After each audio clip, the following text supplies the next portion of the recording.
All right, man. So Jeff Rising, he's a guy that covers the Lions, said that part of Josh Reynolds' thought of leaving was people around him and his team telling him he needs to get away from the toxic fans in Detroit because he dropped some key passes in the NFC Championship game, and they wanted him to, I guess, get away from Detroit, and because of that reason. And also, you had some other guys coming. I mean, I don't think it's no secret that, Brad Holmes not scared to draft a wide receiver. He drafted J-Mo, moved up to draft J-Mo in the first round. Drafted Amar Robb, I believe, in the fourth round. And maybe he thought he was going to get pushed out with the emergence of Jameson Williams coming, and then St. Brown, Sam Laporta, and all that. But I say this.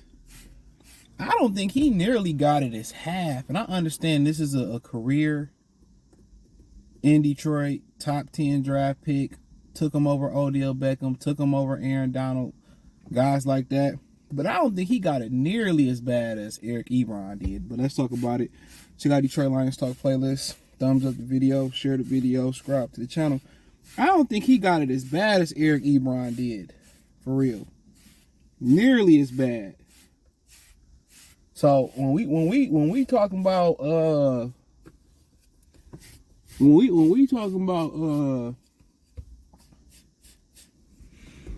we talking about the backlash that Eric Ebron got in Detroit, that was epic. And I think he dropped that pass. I don't think it's as bad, but maybe because we deeper in the social media era, I didn't really think people was that mad at him. They was mad. And I defended him on the first drop pass because anytime Jared Goff got to move or be mobile, the ball go in the dirt. He threw the ball in the dirt. Now, should he have caught it? Absolutely. Should they have kicked it? Absolutely. But the ball, people don't realize that brother's 6'3". And it just seemed like with Jared Goff, a lot of these quarterbacks, they can't do no wrong. Look at the ball that he threw to Josh Reynolds. He threw it at his ankle. How hard is it to move up in the pocket and put the shit on his numbers? Put it on his shoulder blades. That was that more than that was a bad. It was a worse pass. It was a, to get this right, it was more of a bad pass than a bad drop. That's my opinion. It was more of a bad pass than a bad drop. I think the pass was worse than the drop. I don't care what nobody say. Nobody talk about how he missed Jahmyr Gibbs, I think, before the half on the Texas route. Missed him wide open in the middle of the end zone. So for people to sit here and give Jared Goff a pass, I'm not giving him a pass. I like Goff, but I ain't giving him a pass.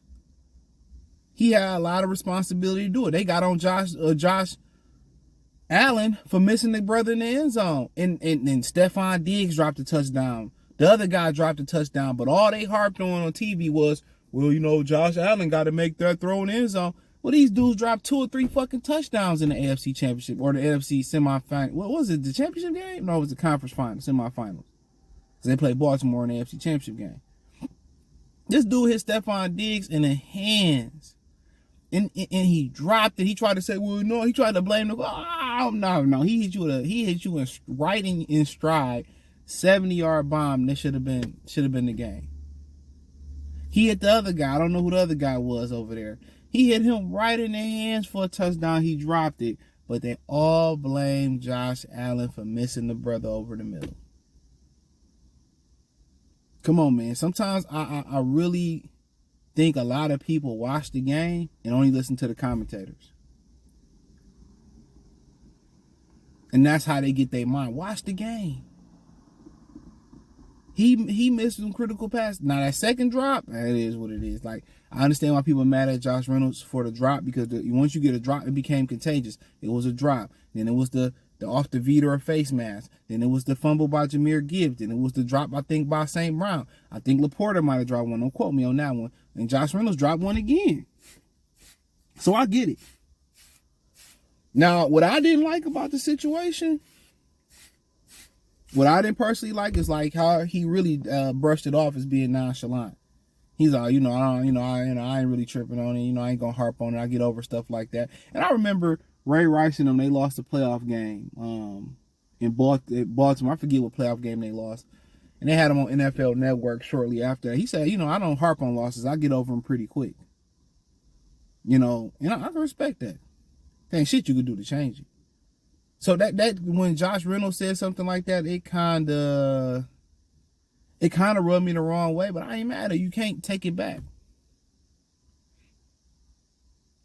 But if he let the fans run him out of town because of that, or people around him push him to get out of town because of that shit was weak.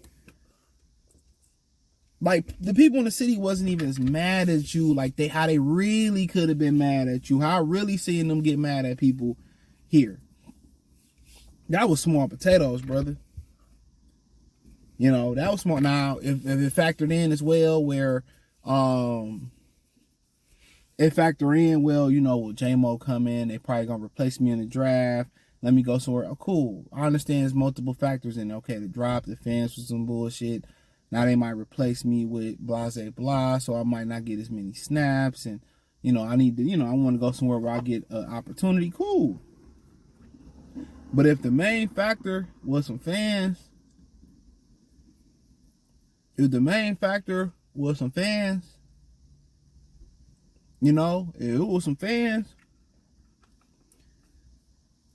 and that's what made you leave, then cool. He didn't want to be here to begin with. And that's fine.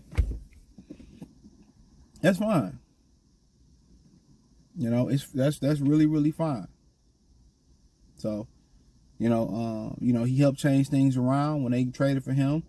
The Lions started to change things, but the Lions need a real receiver out wide, a real number one. Now you got to come in and be, need somebody can grow. And there's a couple of guys you look at the draft and, Xavier Worthy, the Leggett guy, and you look at the other guy, Brian Thomas. Well, there's going to be some issues for them brothers to get off press coverage is a problem.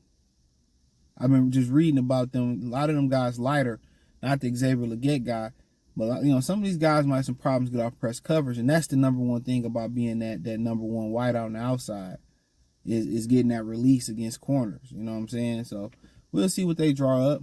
But if you got to continue to draw up an offense where you got to get every receiver on the field a free release and can't nobody beat nobody on the outside, that's what's been limiting the Lions, offense. So they got to find somebody that's going to win outside the hashes. That could be over the middle, that could be down the field, whatever it may be. They need somebody that can win outside the hashes. But hey, let me know what you girls and guys think. Check out Detroit Lions Talk playlist. Thumbs up the video, share the video, subscribe to the channel. Next subscribe button is the bell icon button. Hit all notifications, increase your chance, get notifications. We go live or drop video financially. Want to support the channel? Cash App, $CJ Good 313, Venmo CJ Good 313, PayPal link inscription. Peace.